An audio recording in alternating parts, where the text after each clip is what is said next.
Randy, on the ice and off the ice, what stood out to you the most about Jonathan Bernier this season? I guess with Bernie, he's been a huge positive, as Rhymes has. There's been a focus right from the day we acquired him that he was going to be our starting goaltender. He was going to be this. He was going to be that. He was here to seize the opportunity, seize the job, whatever. And he hasn't disappointed. If you look at our goaltending as a whole, you'd have to say it's probably been one of our stronger suits. And Bernier has fit in with our group. He's made a compliment to our hockey club with his work ethic, his professionalism. He's not a young guy anymore. And I go back to the first time I saw him. We were in London, England, in '08, and he was the starting goaltender for the first game of the season in London. He was a young kid then, and for an 18-year-old to come out of junior hockey and start the NHL, it was quite a feat. So there's a lot of history there, and obviously we feel very, very fortunate to have him. Randy, the Kings are obviously coming off a pretty big win last night. Does that sort of provide a reminder of what they're capable of? Well, I'm pretty familiar with what they're capable of, having some history of playing against them, coaching against them. The LA Hockey Club is a big, strong cycling team. They don't give you much, and anything you get, you have to earn. They're big guys. They've got strength down the middle with Kopitar, with Richards, with Stoll. They're three centers. I don't know if there's anybody that has three centers of that caliber, specifically playmaking and face-offs, and they play specialty teams. They play power play. They have a lot of strength down the middle, and that's where their team is set up. They got a big core on the back end.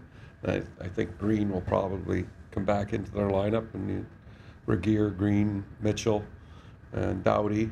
Those are other guys. Voynov is a guy that stepped into his own. So they've got a lot of weapons that that can hurt you if you give them time and space. Randy, Lupul is in, Phaneuf out. I know it's part of the business, but does it get frustrating when it seems one step forward, one back? You think? It's one of the things that you have to deal with, and we've had our fair share of controversy and not a stable lineup. But again, I focus on the players that you can control and focus on the players that are playing versus the ones that aren't. And that's the way we have to approach it, and that's the way we will continue to approach it day in, day out. There are things that happen in the life of a hockey club, and you're forced as a coach to make decisions, and a coaching staff that has to make adjustments. And we've been forced as much as anybody in our minds, but again, that's just part of the job. Morgan sat out the last 3 games. What do you hope he's seen in those games from the press box that might help his game moving forward? I think with Morgan, the issue is again, it's just that the simple things are the best way to go right now. Make the simple play. Make the good first pass, take the body, stop progression, jump up on the play when you have an opportunity, but move the puck. Move the puck, move it effectively. Don't try to do too much. We're doing the same thing with Jake Gardner. That's what we're asking of Jake. The young defensemen in the league have to find that comfort zone of they're not chasing the game, they're not chasing the pace of the game, that they're settled down and they're doing the things that they're capable of doing and doing them on a regular basis. Try to play as close to mistake-free hockey as you possibly can. What can your PK do to kind of right itself back to maybe where it was?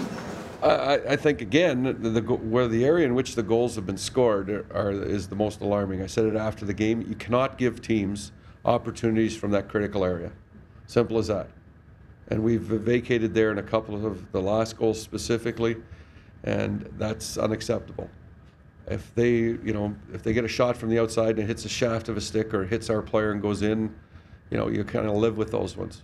But we're not in position structurally, and teams are scoring from the critical area, then we have to make the adjustments, and we have to change the personnel if they're not going to continue to work in those areas, to defend that area. Is that a mental thing? Because it worked so effectively last year, obviously. It's one of those things that you scratch your head with and say, why is it happening? And there's always why, and we obviously are trying to address it, and we've spent some time on it, and we will continue to spend time on it. Special teams are something that you touch every day. And we're no different than anybody else. When it starts to go against you, where before, as I stated, we had a lot of puck luck and things bounced our way, versus now where it seems like everything that has a chance to go 50-50 is not going our way, but we have to continue to work at it and focus on the things that we can control. Randy, Cody Franzen leads your team in hits. I know that can be a misleading stat, but this season, have you seen him emerge as a more physical defender? Well, I think it started with Cody last year. I think it was more of an understanding that for a big man, he can cover a lot of territory, he has good range, he's got good offensive instincts, but if he wanted to play higher in the lineup, he was going to have to develop more of an edge to him. And if you're going to play in your top four in the NHL, you have to have some physical element, specifically when you're that big.